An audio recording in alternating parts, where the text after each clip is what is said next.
నేను లలితా కామాక్షి దేవి avatars channel నుండి నా ఛానల్ని కొత్తగా చూసేవాళ్ళైతే సబ్స్క్రైబ్ చేసుకోండి. మీరు కనుక సబ్స్క్రైబ్ చేసుకొని చూసినట్లయితే నేను ఇంకా మంచి వీడియోస్ చేయడానికి ఎంకరేజ్ చేసిన వాళ్ళు అవుతారు. ముందుగా అందరికీ దసరా నవరాత్రులు శుభాకాంక్షలు. చూశారు కదండి తమ్ముళ్ళు, అంత్య నిష్ఠూరం కంటే ఆది నిష్ఠూరం మేలు. ఇది మన పెద్దవాళ్ళు ఎప్పటి నుంచో చెప్తున్న మాట అన్నమాట. ఇది ఏంటంటే ఎక్కువగా బాగా మొహమాటస్తులకి ఇది బాగా వర్తిస్తుంది అన్నమాట. నేనైతే దీనికి సంబంధించి ఒక 2-3 ఇన్సిడెంట్స్ అయితే చెప్పదలుచుకున్నాను అనమాట. అదేంటంటే ఒకటైతే మాకు తెలిసిన వాళ్ళకి జరిగిన ఇన్సిడెంటు, ఇంకోటి వచ్చేసి మా రిలేటివ్స్లోనే జరిగిన ఇన్సిడెంట్ అనమాట. వాళ్ళు ఏంటంటే ఒకళ్ళ ఇంట్లో రెంట్కుండేవాళ్ళు అనమాట. అంటే బాగా వాళ్ళిద్దరు 1 year అయిపోయింది, బాగా క్లోజ్ అయిపోయారు అనమాట. అంటే ఒకళ్ళ కూరలు ఒకళ్ళు ఇచ్చుకోవడము, ఒకళ్ళ కష్ట సుఖాలు ఒకళ్ళకి చెప్పుకోవడం, అలా చాలా బాగా క్లోజ్ అయిపోయారు అనమాట. అలా జరుగుతూ ఉన్నప్పుడు వీళ్ళు ఒకసారి అంటే ఈ రెంట్కు ఉండేవాళ్ళు తీర్థయాత్రలకు వెళ్లాల్సి వచ్చింది అనమాట. అంటే తిరుపతి అది వెళ్లాల్సి వచ్చింది. ఇంకా అప్పుడు వీళ్ళు ఏం చేశారంటే ఒక బాక్స్లో చిన్న చిన్నవి అన్ని, అంటే పెద్ద పెద్ద అయితే వీళ్ళు వేసుకుని వెళ్తారు కదా, గాజులు ఇట్లా మెళ్ళో చైన్స్ అలాంటివి, చిన్న చిన్న గోల్డ్ వస్తువులు అనమాట, చెవులవి, ఉంగరాలు అలాంటివి ఏవో చిన్నపాటివన్నీ ఒక చిన్న బాక్స్లో పెట్టి కవర్లో పెట్టేసి వాళ్ళకిచ్చి, ఈ వారం రోజులు కొంచెం ఇది మీ ఇంట్లో ఉంచుకోండి, ఇది వెంట తీసుకెళ్ళడం అంత సేఫ్టీ కాదు కదా అనేసి చెప్పి వాళ్ళ ఇంట్లో ఉంచారనమాట. అంటే ఇది జరిగి ఒక 40 years బ్యాక్ అనమాట. అప్పుడంతా మేము చిన్న పిల్లలప్పుడు ఈ ఇంట్లో చెప్పుకుంటుంటే వినడం అనమాట ఇది.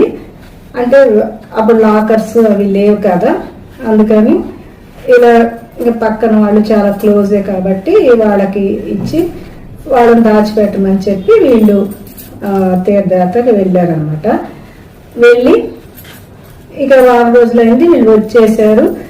వాళ్ళని అడిగి ఆ బాక్స్ తీసుకున్నారు. తీసుకున్న వాళ్ళు కనీసం అవి మళ్ళీ తీసి చూడడం కానీ ఏం చేయలేదు. ఎలా ఇచ్చారో అలాగా మళ్ళీ తీసుకెళ్లి బీరువాలో పెట్టేసుకున్నారు అన్నమాట. ఇంకా వాళ్ళకి దానికి అంత అవసరం రాలేదు. ఒక 1 month అలా అయ్యాక వాళ్ళ పాప ఎక్కడికో వెళ్లాల్సి వచ్చి ఆ బాక్స్ తీసి చూసుకుందనమాట. చూసుకుంటే దాంట్లో ఆ అమ్మాయి బుట్ట కమ్మలు కనిపించట్లేదు. అది వెళ్ళి వాళ్ళ అమ్మతో చెప్పింది, అమ్మ నాకు నా బుట్ట కమ్మలు కనిపించట్లేదమ్మా ఆ బాక్స్లో. అంటే అక్కడే ఉంటాయి చూడు, నువ్వు సరిగ్గా చూసుండవు అనేసి దెబ్బలాడి అంత వెతికారు, కానీ లేవన్నమాట. అంటే ఒక పేరు లేవు అసలు. ఇక వీళ్ళు ఏంటంటే మొన్న వాళ్ళ ఇంట్లో పెట్టెళ్ళాం కదా, అప్పుడు ఏమై ఉంటాయి, ఇంకా ఇలా డౌట్స్ వస్తాయి కదా లేనిపోని అని. ఇంకా వాళ్ళని అడిగితే ఏమనుకుంటారో అనేది ఒక మొహమాటం. మళ్ళీ ఇక ఏం చేశారు, అలాగే ఇంట్లో ఆలోచించుకొని సరే ఒకసారి అడిగి చూద్దాము అనేసి వెళ్ళి వాళ్ళని, ఏమంటే మీకు మేము ఇట్లాగా నగల బాక్స్ ఇచ్చాం కదా, దాంట్లో నుంచి మా పాపయ్యి బుట్ట కమ్మలు మిస్ అయినాయి అండి, అవి ఏమన్నా మీ ఇంట్లో పడిపోయినాయా ఏంటి అని అంటే, అసలు మీరు ఎట్లా ఇచ్చామో అలాగే మీకు ఇచ్చాము, మేమెందుకు తీసి చూస్తామండి మధ్యలో, అసలు అయినా మీరు ఇచ్చింది కాకుండా మళ్ళీ మమ్మల్ని అనుమానిస్తున్నారు, మళ్ళీ మా మీద దొంగతనం నింద మోపుతున్నారు అనేసి వాళ్ళు చాలా ఎగ్జైట్ అయిపోయి ఇక అరిచేసి, అంటే ఒకసారి అడగంగానే వాళ్ళకి చాలా కోపం వచ్చేసింది అనమాట. అంటే మన ఇంట్లో పెట్టెళ్ళింది కాకుండా మనల్ని అంటున్నారు అనేసి వాళ్ళు చాలా ఇదైపోయి ఇంకా అది పెద్ద గొడవలాగా తయారైంది. ఇక మీరు మనల్ని దొంగతనం అంట కట్టి ఇంత నింద వేశాక మీరు అసలు ఇంకా మా ఇంట్లో ఉండడానికే లేదు, తక్షణం ఖాళీ చేయండి అనేసారు అనమాట. ఇక పాప వీళ్ళు ఇల్లు చూసుకునే లోపు కూడా చాలా హడావుడి పెట్టేసి వాళ్ళైతే ఖాళీ చేయించేశారు. అంటే వాళ్ళ మీద వీళ్ళు జస్ట్ అడిగినందుకే అనమాట. కానీ ఇక్కడ చూస్తే ఏంటంటే ఇద్దరి పొరపాటు ఉంది. చూశారు కదా, ఇప్పుడు వీళ్ళు వాళ్ళ ఇంట్లో దాచుకోవాలనుకున్నప్పుడు ముందే దాంట్లో ఏమేమి పెట్టిస్తున్నామో అనేది కూడా వాళ్ళకి క్లియర్గా చూపించి ఇవ్వాలి. అది వాళ్ళు పెట్టుకునే వాళ్ళు కూడా ఎందుకైనా మంచిదండి, మీరు ఏమేమి పెడుతున్నారో ఒకసారి మాకు చెప్పి చూపించిస్తే బాగుంటుంది అనేసి వాళ్ళు కూడా చెప్పి తీసుకోవాలి. ఇక్కడ రెండు జరగలేదు. అంటే ఏంటంటే వీళ్ళకేమో వాళ్ళ మీద బాగా నమ్మకము, వాళ్ళు ఏంటంటే సరే ఏదో పెట్టుకోమన్నారు కదా వాళ్ళు, ఇది ఇద్దరు అలాగా మొహమాటానికి పోయి ఎవరు ఏమి అడగలేదు, ఏం లేదు. ఇప్పుడు చివరికి గొడవలు వచ్చేసినాయి. చూసారు కదా, అంటే ఇలా ఉంటాయి అన్నమాట. అంటే ముందే కనుక వీళ్ళు చూసుకొని ఉన్నా వాళ్ళు కూడా వీళ్ళకి చెప్పి ఒకసారి అన్ని చూసుకొని మీరు చూడండి ఇవి ఇస్తున్నారు మీరు అంటే దేంట్లోనూ క్లారిటీ అనేది ఉండాలి కదా. అలా అయితే జరగలేదు. ఇక మరి అంత క్లోజ్ గా ఉండి కూడా చూసారు కదా గొడవలు వచ్చేసినాయి అనమాట ఇద్దరి మధ్యలో. ఇంకా అది ఆ ఇన్సిడెంట్ అయితే అలాగైంది. ఇక రెండవ ఇన్సిడెంట్ ఏంటంటే ఇదైతే మా రిలేటివ్స్ లోనే జరిగింది అనమాట. ఇద్దరు క్లోజ్ ఫ్రెండ్స్ అనమాట. వాళ్ళిద్దరూ కలిసి చదువుకున్నారు చిన్నప్పటి నుంచి బాగా. ఒక ఆవిడేమో కొంచెం అంటే కలిగిన వాళ్ళే, ఆవిడ జాబ్ కూడా చేసుకుంటుంది అనమాట, మంచి జాబ్ చేసుకుంటుంది. అంటే మా రిలేటివ్స్ ఆవిడ.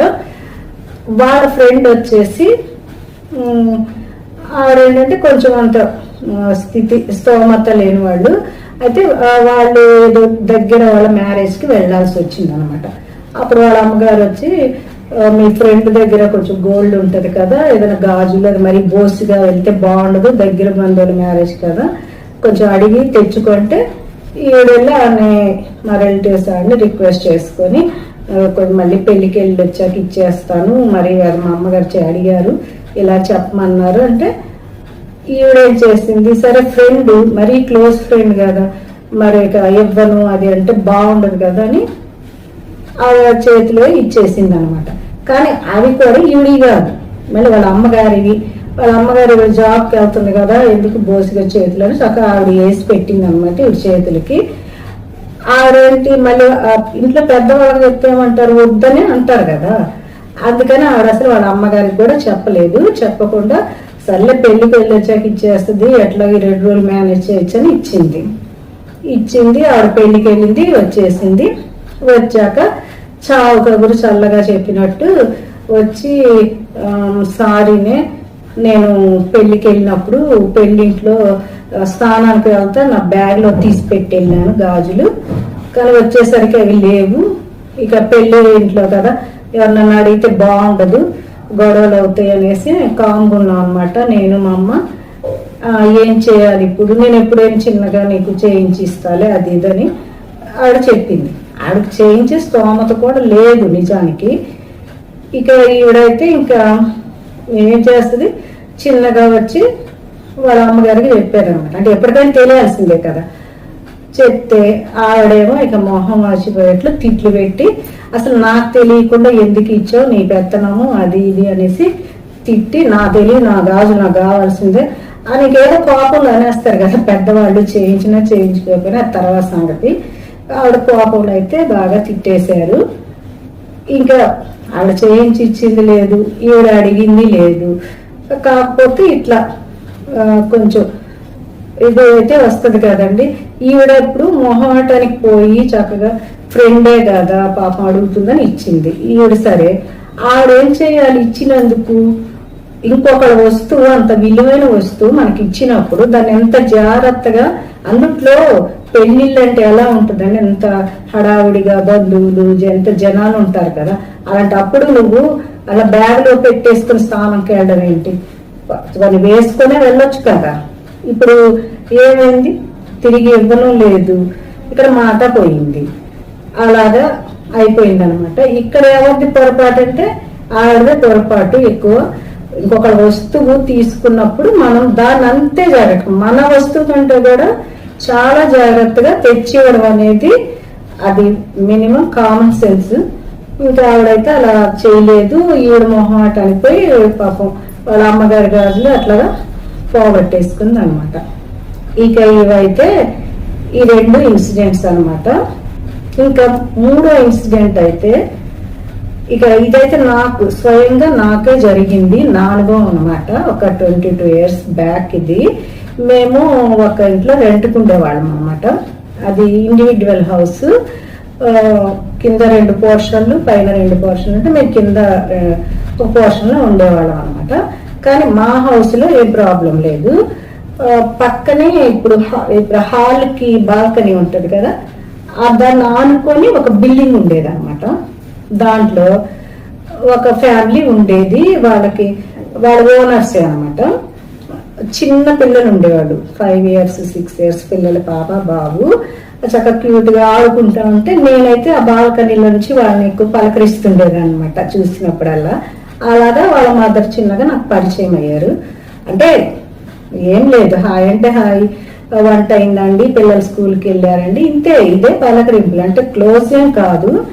అలా మాట్లాడుతుండేవాడు అనమాట. అప్పుడప్పుడు ఇటువైపు వచ్చినప్పుడల్లా, అంటే హాల్ ఇటు తలుపు తీసినప్పుడల్లా అట్లా మాట్లాడుకుంటుండేవాడు అంతే. ఇక క్లోజ్గా మరీ ఏం మూవ్ అయ్యేదని కాదు. కానీ నేను మా పెళ్ళప్పుడు మా అమ్మ వాళ్ళు చేయించిన నల్ల పూసల చైన్ ఒకటి ఉండేది అనమాట, ఇక్కడ వరకు ఉండి బారుగా. అదైతే నేను ఎక్కువ రెగ్యులర్గా వేసుకునేదాన్ని, బయటికి వెళ్ళినప్పుడు కానీ ఇట్లా పండగలప్పుడు. అది చూసి ఒకసారి అడిగారు, చాలా బాగుందండి, ఇది ఓల్డ్ మోడల్ అయినా కూడా భలే నచ్చింది నాకు అనేసి అడిగారు. ఒకసారి చెప్పాను, ఇది ఎప్పుడో చేయించుకున్నానండి పెళ్ళప్పుడు అని.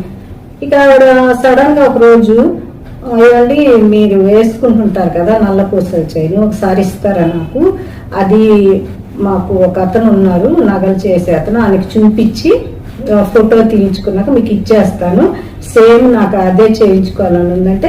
ఇదేముందండి ఓల్డ్ మోడలే కదా, ఎక్కడైనా ఉంటాయి మోడల్స్ అంటే. లేదండి అది ఆ లాకెట్ మోడల్ అయితే నేను ఎక్కడ చూడలేదు, అందుకని మీరు ఇస్తే నేను మీకు ఫోటో తీయించి మళ్ళీ వెమ్మట ఇచ్చేస్తాను అంతేనా. ఇక నేనేం చేశాను, ఇప్పుడు ఎవరికి చెప్పలేదు ఇంట్లో, అంటే చెప్పడానికైనా పిల్లలేమో 10 years 11 years పిల్లలు. మా హస్బెండ్కి చెప్పలేదు అనమాట. అంటే ఇది లేడీస్ విషయం కదా, ఏముంది ఫోటో తీసుకొని ఇచ్చేస్తారు కదా అని చక్కగా ఒక జ్యువెలరీ బాక్స్లో పెట్టి ఆవిడకి ఇచ్చాను. ఇచ్చి కొంచెం తొందరగా తెచ్చేయండి, నేను ఎక్కువ ఇది అన్నిటికీ ఇదే వేసుకుంటానంటే, అయ్యో ఇచ్చేస్తామండి అన్నారు. తీసుకుంది. ఇక వారం అయిపోయింది అనమాట. అంటే 2-3 రోజులు ఇస్తామన్నారు కదా, వారం అయిపోయింది. ఆవిడ అంటే ఎక్కువ కనిపించినా కూడా కనిపించట్లేదు అక్కడ బాల్కనీలో. ఇక నేను వారం పోయాక నేనే పిలిచాను అనమాట. పిలిచి, ఏమండి ఏదండి నల్ల పూసల చైను ఫోటో తీసుకొని ఇచ్చేస్తున్నారు కదా అంటే, లేదండి ఫోటోకి కుదరదు అన్నారు అతను, అది రియల్గా అక్కడ పెట్టి ఉంచితేనే నేను చేయగలను అన్నారండి, అందుకని ఇచ్చేసి వచ్చి. అంటే మరి చెప్పాలి కదండి ఆ మాట మీరు, మరి ఎన్ని రోజులు పడుతుందో ఏంటంటే, లేదండి ఇచ్చేస్తాడు అతను తొందరగా 10 days 15 days మీ వస్తే మీకు ఇచ్చేస్తానండి, అది చేయగానే ఇచ్చేస్తాను అంటే. సరేలేండి మీరు ఎంత తొందరగా ఇచ్చేట్టు చూడండి అని చెప్పాను అనమాట. ఎందుకంటే ఇంట్లో కూడా చెప్పలేదు, నాకు అదొక టెన్షన్ అనమాట. ఇంకా 15 years కూడా అయిపోయింది. మధ్యలో ఒకసారి కదిలిచ్చాను, ఎంతవరకు వచ్చిందని అంటే చేస్తున్నాడని చెప్పింది. సరే ఇంకా 15 days అయిపోయిందండి. నేను ఎవరికి చెప్పుకోలేదు కదా, టెన్షన్ నాకేమో, అసలు ఏంటి ఇట్లా ఇచ్చేసాను అనేసి. ఇక మా అమ్మ చెల్లి వచ్చారు, ఊరి నుంచి వచ్చారు. ఇక ఏం చేస్తానని వాళ్ళతో చెప్పాను అనమాట, మా చెల్లెలతోటి మా అమ్మతో చెప్తే వాళ్ళైతే నన్ను తిట్లని తిట్టేసి, ఇక పద మనం ఒకసారి ఆవిడ క్యాకి నేను అడుగుతాము అన్నాడు మా చెల్లి. సరేనా ఆవిడ ఒకసారి క్యాక్ వేస్తే, ఏది అడుగు ఇప్పుడు అడుగు నా ముందంటే, ఏమండి 15 days అయిపోయింది మీరు ఇంకా ఇవ్వలేదు, మా ఇంట్లో వాళ్ళైతే చాలా గొడవ చేస్తున్నారండి, నన్ను చాలా కోపడుతున్నారు అని అంటే, ఏంటండి ఎక్కడికి వెళ్ళిపోతాము, మాది ఓన్ హౌసే కదా, మీరేంటి అంత అంటేనే ఇంతలోకి మా చెల్లి వచ్చేసి, అది కాదండి మీరు ఓన్ హౌస్ అయినా ఏదైనా మీరు తీసుకున్నప్పుడు టైంకి ఇవ్వాలి కదండి, అసలు ఇలా చేస్తే ఎలాగా అనేసి బాగా కోపంగా మాట్లాడేసరికి ఇంకా అదేం మాట్లాడకుండా వెళ్ళిపోయింది అనమాట. ఏంటి ఇవిడ ఇలా మాట్లాడకుండా వెళ్ళిపోయి తల్లి వేసుకుందని. ఇక మా చెల్లెలు ఏమన్నంటే, వాళ్ళ ఓన్ హౌస్ కదా, ఇక్కడ అందరూ పరిచయస్తులే ఉంటారు కాబట్టి మనకి కొంచెం పరిచయం అయ్యారు కదా వీళ్ళందరూ, వాళ్ళందరికీ ఒకసారి చెప్పి చూద్దాము, ఇలా చేసింది ఆవిడ, మా వస్తువు తీసుకుంది ఇవ్వట్లేదు అనేసి. అంటే మా చెల్లి అంటే కొంచెం యాక్టివ్గా ఉంటుంది అనమాట, వెళ్ళి వాళ్ళందరికి కూడా చెప్పింది. ఇలా చేసిందండి, ఆవిడ వస్తువు తీసుకుంది ఇవ్వట్లేదు, ఇప్పుడు 1 month అయిపోతుంది అంటే, అది ఎలా ఇచ్చారమ్మా అసలు మీరు? ఇప్పుడు వాళ్ళు ఓన్ హౌస్ అయినా ఏదైనా మీరు ఎలా ఇచ్చారు ఇంట్లో వాళ్ళకి చెప్పకుండా వాళ్ళు అన్నారు. ఇక వాళ్ళు ఏమన్నారంటే, మీరు మళ్ళీ అడిగి చూడండి, లేదా మేము ఇంకా ఆగమండి, పోలీస్ కంప్లైంట్ అయితే ఇస్తాము, మీరు తెచ్చిపోతే ఒకసారి బెదిరించి చూడండి అంటే, ఇంకా అదే చేద్దామని డెసిషన్ తీసుకున్నాము. అంటే మా వారికి కూడా చెప్పేసామన్నమాట. ఇక చెప్పాక అన్నారు, ఎందుకు ఈ కంప్లైంట్స్ ఇవన్నీను అనేసి అన్నారు. కానీ అలా కాకపోతే అది వచ్చేట్టు లేదు, ఏం చేయాలని ఒకసారి ఊరికే వార్నింగ్ ఇచ్చి చూద్దామని ఆవిడ్ని పిలిచి, ఏమండి ఇంకా 1 month అయితే అయిపోయింది, ఇంకా మేమైతే ఊరుకోము, ఇలా చేద్దాం అనుకుంటున్నామండి, మీరు మళ్ళీ ఓన్ హౌస్ వాళ్ళు మీరు మళ్ళీ ఇబ్బంది పడతారు, చూసుకోండి, మాకు రేపు సాయంత్రం లోపు వస్తువు అయితే కావాలి అంతే అని చెప్పామన్నమాట. ఇంకా ఆవిడ ఏమనుకుందో ఏమో, ఇంకేం మాట్లాడలేదన్నమాట. ఇక కామనే ఉంది, మళ్ళీ ఏం అనలేదు. అంటే పోల్ చేసుకోండి మీ ఇష్టం వచ్చినట్టు అని కానీ అలా ఎలా చేస్తాం కానీ అసలు ఏం అనలేదు, కామ్ వెళ్ళిపోయింది. ఏంటి అసలు ఏం మాట్లాడటం లేదు, ఏం సమాధానం లేదని ఇక అదంతా టెన్షనే మాకు. మరుసటి రోజు సాయంత్రం నన్ను పిలిచి బాల్కనీలోకి, ఇదిగోండి మీ వస్తువు అనేసి ఇచ్చిందనమాట. బాల్కనీ నేను ఎలా అయితే ఇచ్చానో అలాగా బాల్కనీలో నుంచి ఆ బాక్స్లో పెట్టి ఇచ్చిందండి. నిజంగా అయితే మీరు నమ్మరు, నేనైతే వెమ్మటే దాన్ని తీసుకెళ్ళిపోయి ఆ చెయ్యిని వెమ్మటే పక్కనే మాకు ఒక గుడి ఉండేదన్నమాట, అక్కడికి వెళ్ళి అక్కడ పెట్టి దేవుడి దగ్గర దండం పెట్టుకుని అక్కడ మెల్ల వేసేసుకున్నాం అనమాట. నిజంగా అంత టెన్షన్ పడ్డాం అనమాట. ఇప్పుడు అక్కడైతే నేను చేసింది తప్పే, ఇంట్లో వాళ్ళకి చెప్పకుండా, అసలు నా అంత పరిచయం లేదు, జస్ట్ ముఖ పరిచయమే ఆవిడ. అలా ఇచ్చేయడం అనేది నేను చేసింది చాలా తప్పు. అది ఇలాగా జరుగుతుంటాయండి. అదే ముందే అలా ఇవ్వనండి నేను ఎవరికి అనేసి అంత టెన్షన్ పడేదాన్ని కాదు. చూసారు కదా ఇంట్లో వాళ్ళు తిట్టించుకోవడం ఇలాంటివి జరిగేవి కాదు కదా. అసలు వస్తువుగానే అదో కూడా అంత టెన్షన్ పడాల్సి వచ్చింది అనమాట. అప్పుడు ఇలా జరిగిందండి. అందుకే అంత్యనిష్ఠురం కంటే ఆది నిష్ఠురం మేలు అన్నారనమాట మన పెద్దలు. ఎప్పుడైనా సరే ఏం లేదండి, ఇట్లా నగలు డబ్బుల వల్లే గొడవలు వస్తాయి. ఎంతటి పరిచయాలు, ఎంతటి స్నేహాలు, బంధుత్వాలు కూడా విడిపోయడానికి కారణం ఇవే కదా. అలాంటప్పుడు వాటి దగ్గర మనం మొహమాట అనిపోకూడదు. ఒక్కోసారి కొంతమంది మనకి ఆఫర్ చేస్తుంటారు, మన బంధువుల్లో ఫ్రెండ్స్లో, ఇది వేసుకో నీకు బాగుంటుంది, నా వస్తువు అనేసి మెళ్ళ వేయడం కానీ అలాంటివి చేస్తుంటారు. మనము నిర్మోహమాటంగా మనము ఇది రిజెక్ట్ చేయాలన్నమాట. ఏ ముద్దు నాకున్నాయి, నేను వేసుకుంటాను, నాకు చాలు అది రిజెక్ట్ చేయాలి. అలాగే మనం కూడా ఇంకొకరికి ఆఫర్ చేయడం అనేది ఈ రోజుల్లో అంత సేఫ్టీ కూడా కాదు. ఇదండి, ఇది చూసారు కదా, ఇలా ఉంటాయి అన్నమాట మొహమాటానికి పోతే. ఇది ఈరోజు వీడియో, నాకు జరిగిన అనుభవం. ఇలాగా మా తెలిసిన వాళ్ళు, మా రిలేటివ్స్లో ఇంకెన్నో ఉంటాయి ఎక్కడెక్కడో, కానీ అవన్నీ మన దీనికి నోటీస్కి రావు కదా. నా వరకు వచ్చినాయి అయితే నేను ఇలా చెప్పదలుచుకున్నాను. చూసారు కదండి వీడియో, నచ్చితే లైక్ చేయండి, షేర్ చేయండి, కామెంట్ చేయండి. Have a nice day.